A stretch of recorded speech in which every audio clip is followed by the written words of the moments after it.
Soy Marco Antonio Villasana y les doy la bienvenida a una emisión más del Saber. En esta ocasión, el Saber está dedicado a la educación en línea, reto que han asumido docentes, estudiantes y padres de familia. ¿Cuál ha sido el resultado y a qué obstáculos se han enfrentado? De esto y más nos habla nuestro invitado, el doctor Gil Madrid Loy, quien es doctor en educación y además catedrático de universidades privadas y públicas. Te doy la bienvenida, Gil. Gracias por acompañarnos en El Saber.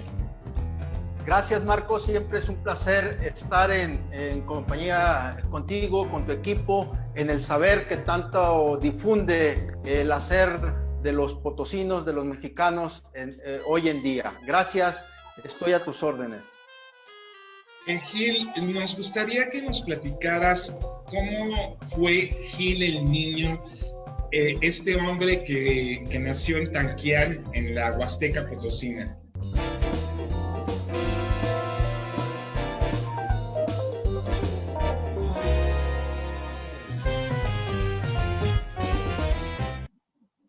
Sí, Marco, mira, yo, fui un niño muy inquieto, fui el primer hijo de cuatro, la familia la conformamos tres hombres y una mujer, yo fui el mayor, tuve esa fortuna, esa dicha y esa responsabilidad también, porque, pues bueno, lo que conlleva el ser el primer hijo y dar ese ejemplo a la familia. Yo nací en Tanquián de Escobedo, en la Huasteca Potosina, en Tanquián de mis amores. Me crié también en el Jolol. El Jolol es una localidad en la carretera México-Laredo. Ahí crecí muchos años. Estudié también en una escuela o en escuelas primarias en Tancanguit de Santos, ciudad de Santos, y posteriormente terminé mi educación básica en Tanquián de Escobedo. Entonces, bueno, anduve en esos lugares e incluso llegué a estar estudiando en Ébano porque mi padre trabajaba en aquel tiempo en Petróleos Mexicanos. De tal manera que pues ese fue mi andar en la Huasteca Potosina, Tanquián de Escobedo, El Jolol, Tancanguis de Santos y Ébano, San Luis Potosí. ¿Qué anécdota recuerdas de ese Gil el niño como estudiante? Siempre fui muy inquieto. Los maestros, las maestras siempre me tenían esa deferencia de poder darme esa atención, esa guía. Afortunadamente yo tengo muy buenos recuerdos en la educación primaria. Cuando me voy a estudiar, porque anduve de Tanquián a Tancanguis de Santos, luego a Ébano, fueron situaciones que uno como niño a nivel primaria pues le cuesta trabajo el hacer amigos, el rehacer amigos cuando entras a otro entorno, ¿verdad? Pero eso me sirvió para dar una policromía a mi formación como persona, mi formación como niño y el seguir e ir avanzando en esta aventura, digamos, de irnos formando académicamente. Un personaje que entrañable para ti es tu padre. ¿Qué recuerdas de tu padre, Gil? Las enseñanzas que te dio, el ejemplo que te dio. Mira, Marco, mi padre realmente fue un pilar en mi formación. Mi padre y desde luego también mi madre, que aún la tengo, pero mi padre, que bueno, falleció en el 2016, realmente fue una enseñanza de vida. Mi padre no tenía estudios más que a nivel secundaria, pero me enseñó una filosofía de vida, de respeto, de trabajo, de seguir adelante, de generar empresa en bien de México, de hacer el bien, de no ver el fin primordial en lo económico, sino en la obra misma de hacer un beneficio a la sociedad en la cual me desarrollo. Esa fue una enseñanza primordial de mi padre, que le agradezco, aún en sus últimos días, en su lecho de muerte. Me dejó enseñanzas muy valiosas y nos dejó a la familia enseñanzas muy valiosas que aquilatamos y que las tenemos en nuestra filosofía de vida. Hace un momento comentabas, Gil, que ser el hijo mayor es una responsabilidad. De alguna manera le has dado ejemplo a tus hermanos, porque vamos a hablar más adelante de ese Gil emprendedor, de ese Gil que constantemente está en superación, porque te lo dije hace un momento, el currículum académico que tienes es impresionante. ¿Qué valores o qué ejemplo le has dado tú también a tus hermanos? ¿Cómo los has estimulado, Gil? Yo siempre les he dicho a mis hermanos que luchemos en la vida. Siempre el apoyo como hermano mayor, el darles un consejo, que es muy difícil darle un consejo realmente a un hermano, el prestarle el hombro, el prestarle esta atención para que ellos vean en nosotros, en la familia, en el hermano, en el Gil hermano, pues ese pilar, ese apoyo que tenemos. Yo algo que siempre le pedí a Dios es que si mis papás llegaban a fallecer, que no fallecieran cuando mis hermanos fueran pequeños. Ese era el primer encargo que yo le tenía a Dios como niño, ¿verdad? Como niño, como adolescente, cuando uno le pide a Dios, el decirle, Dios, no te lleves a mi padre, no te lleves a mi madre, cuando mis hermanos estén pequeños, porque van a sufrir. Ese era mi temor principal. Y bueno, creo que en ese aspecto Dios ha sido muy benévolo conmigo. Qué increíble, Gil. Vamos a tener que ir a un pequeño corte y ahorita nos vas a platicar, regresando, de cómo te inicias en el estudio de contaduría y cómo sigues estudiando precisamente 2 maestrías, un doctorado y todos los diplomados habidos y por haber que te han salido al paso y que han contribuido al crecimiento de ese Gil como profesional. Vamos a un corte, no se vayan.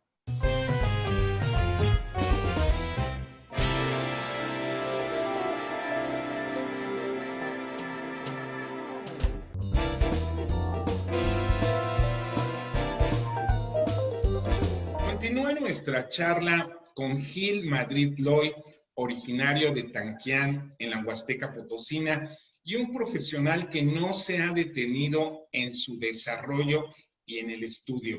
Platícanos cómo Gil se encamina primeramente a la contaduría. ¿Por qué escogiste esa carrera, Gil? Bueno, como bien lo dices, Marco, yo vengo de un pueblo, de Tanquián de Escobedo. Recuerdo que mis vecinos, ellos o ellas eran 2 señoritas muy trabajadoras, por cierto, trabajaban en un banco allá en el pueblo, y siempre ese contacto con las vecinas, ellas ya eran unas profesionistas, y el saber que trabajaban en un banco a mí me emocionaba, porque pues era un aliciente de decir, van muy bien, muy elegantes, tienen este trabajo, ¿qué será trabajar en un banco?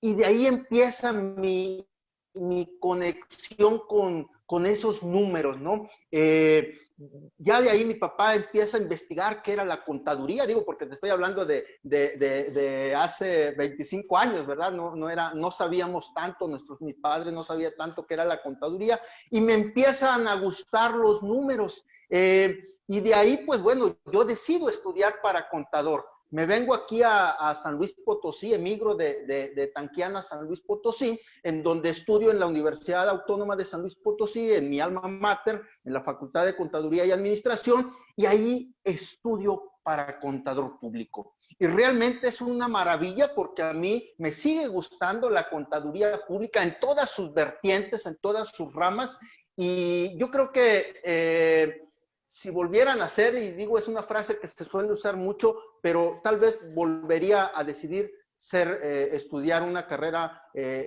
afín a la contaduría pública. Aunque me han dicho algunos de mis asesores de tesis en mis maestrías y en mi doctorado que tengo forma de pensamiento como ingeniero. Entonces, bueno, soy contador, pero bueno, tengo o trato de tener esa versatilidad en el estudio y en el pensamiento abierto. Me parece súper interesante lo que estás diciendo, porque yo no soy psicólogo, pero una característica que tienen los ingenieros y que yo creo que define tu personalidad, en alguna ocasión me lo comentaron, que tienen que ser como el acero, tener esa resistencia y a la vez esa ductibilidad. Son características que tú también tienes, ¿verdad? Bueno, yo creo que las vamos forjando como personas, como seres humanos, porque yo creo que a todos, a ti, a mí, a todos quienes nos escuchan, nos han pasado situaciones en las que pues vamos a tocar una puerta, sobre todo cuando salimos de la universidad y vamos en busca de empleo y salimos con los ánimos por los suelos, pero ahí es donde toma uno fuerzas y reinicia o inicia, y ese aprendizaje, mi filosofía de vida justamente es esa, en esa columna del aprendizaje, en los pasos del ser humano, con el nacimiento, con la vida y con la muerte, en donde debemos de tener ese ímpetu, esas fuerzas para superar los tragos amargos que nos depara la vida e ir evolucionando e ir caminando hacia adelante. Es algo que acabas de mencionar y yo creo que a todos nos ha pasado como saliendo de la universidad y que nos gustaría que nos digas cómo superarlo, sobre todo los jóvenes que nos estén oyendo, que llegas con todo tu entusiasmo a solicitar un trabajo, revisan y dicen, pues sí, tienes muchos estudios, pero no tienes experiencia, y esa maravillosa palabra que te dicen, nosotros le llamamos, y si esperamos y esperamos y nunca nos llaman. ¿Cómo se supera eso, Gil? ¿Cómo lo has superado? Porque me imagino que en tu desarrollo profesional, tanto como estudiante, ya como profesional en activo, te has enfrentado con algunos obstáculos, pero ¿cómo se supera eso, Gil? Mira, muchos conocidos, muchos amigos y personas que me conocen en la red me hablan o me escriben para preguntarme situaciones oiga, ya terminé la carrera y no sé cómo encontrar trabajo. Oiga, yo soy contador, pero quiero dedicarme al yoga, o tengo tal profesión, pero a mí me gusta más esto. Yo les digo, mira, persigue tu sueño. Persigue el objetivo de tu vida, porque no quiero sonar muy filosófico, pero la vida es justamente esto, el venir y disfrutarla, hacer lo que más te llena en la vida, porque si venimos a esta vida a ser infelices, entonces, pues, ¿qué caso tiene el estar aquí en este mundo? Ya tenemos esta maravillosa oportunidad, disfrutémosla. Si yo quiero ser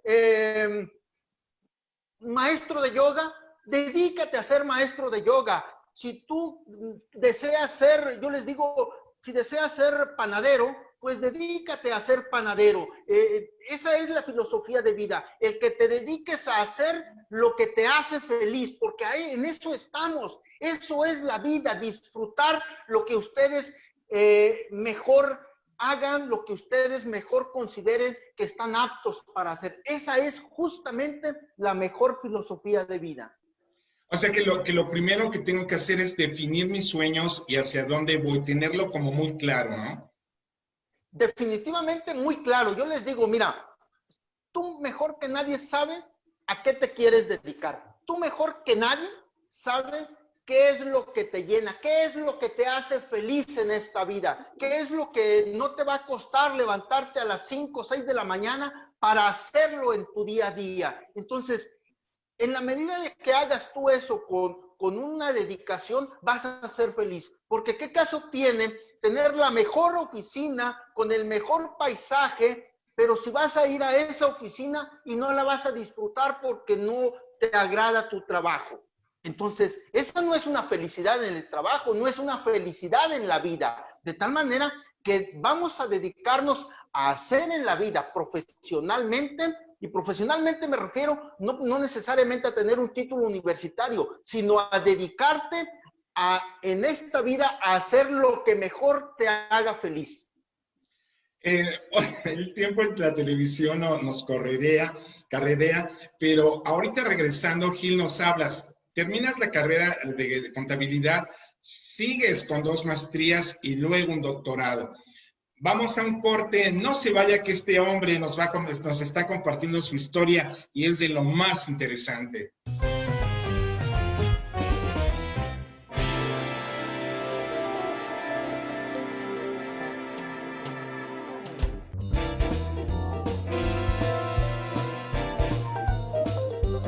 Continúa nuestra charla con Gil Madrid Loy, quien es doctor en educación con la tesis Emprendimiento en México, rasgos de personalidad emprendedora.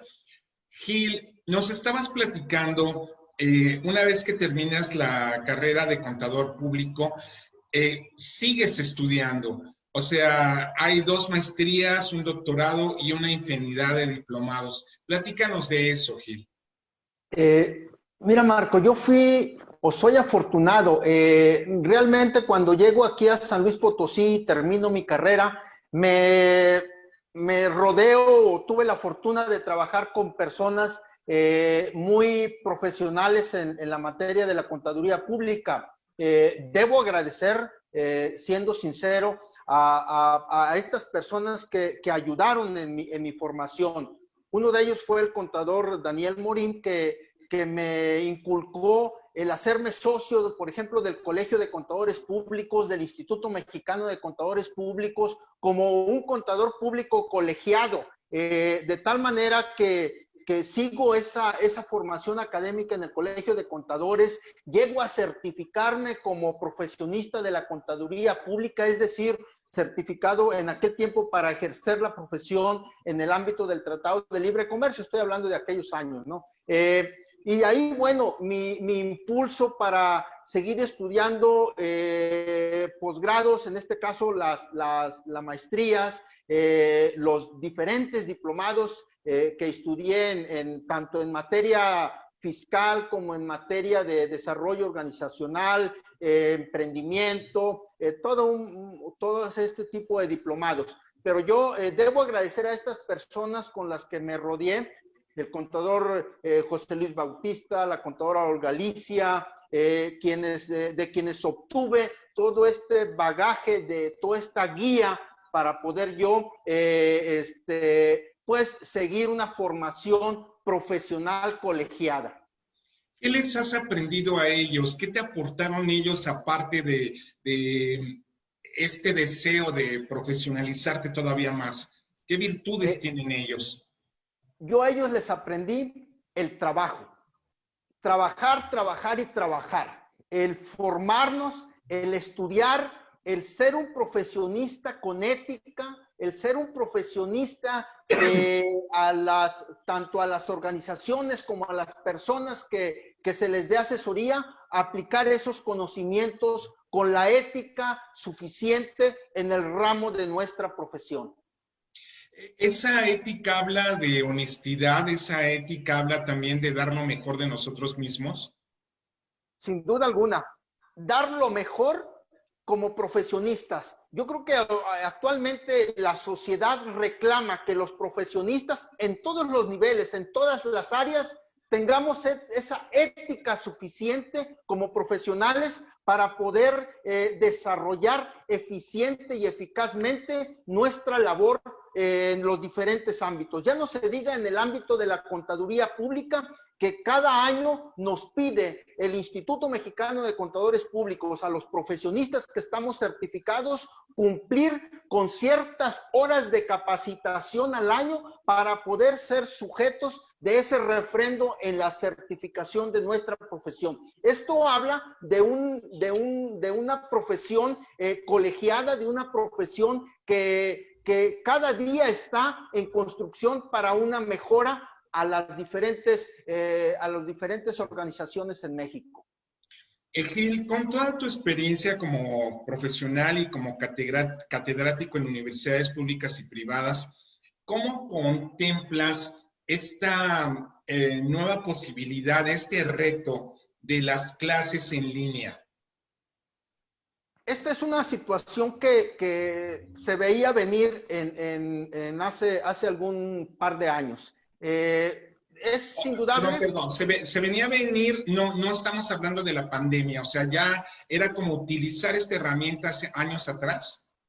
Sí, hace años. Yo una de las maestrías la terminé hace 10 años. Hace 10 años que terminé una de mis maestrías en una universidad privada. Yo ya tomaba clases en línea. Hace 10 años, estamos hablando de hace 10 años. Entonces, ahorita, con toda esta situación, yo no quiero utilizar ahorita esta situación de la pandemia porque, bueno, no es el tema, sino más bien esta situación de los avances tecnológicos que ya se venían avecinando y que era inminente el que los estudiantes en los diferentes niveles, desde los básicos hasta los universitarios y posgrados, deberíamos de estar preparados para interactuar de manera virtual como lo estamos haciendo. Esto era inminente. Estás hablando, deberíamos estar preparados, pero muchos docentes no tuvieron esta capacitación y paz. Se necesita uno conectarse. Vamos ya casi a concluir esta primera parte. Antes de continuar el tema, danos ahorita un consejo a los padres, a los estudiantes y a los docentes, cómo afrontar la educación en línea. Yo les digo a los padres de familia, sobre todo aquellos padres que no están tan familiarizados con las cuestiones tecnológicas. Yo les digo, principalmente quienes somos de nuestra edad, 40, 45, 50 años, que nos tocó la generación anterior, bueno, no estamos tan familiarizados con estas cuestiones tecnológicas. Son quienes más están batallando, pero esta edad de los 40, 50 años, ya tienen hijos a niveles universitarios, de tal manera que no es un problema como tal. Ahorita el problema central es los millennials que tienen hijos en primaria, que tienen hijos en primaria o que tienen hijos en secundaria. Y no es tanto el problema de que el millennial no sepa manejar los aparatos tecnológicos, las tecnologías de la información y la comunicación, no. El problema del millennial con sus hijos es que no le tiene paciencia, que no le tiene tolerancia a sus hijos. Yo invito a estos padres a que les tengan paciencia a sus niños, a que cuando el niño les pida una guía en su casa, lo guíen con toda la paciencia del mundo. Ese es el problema principal que yo he estado observando en las diferentes comunicaciones que he tenido con padres de familia. Gil, te agradezco esta conversación, esta plática de conocerte más. Y vamos a tener una segunda parte en la que vamos a abordar este tema. No se la pierdan porque es algo que todos lo estamos encarando, la educación en línea o la capacitación en línea. Soy Marco Antonio Villasana y los espero en una próxima emisión más de El Saber por 9TV. 9TV.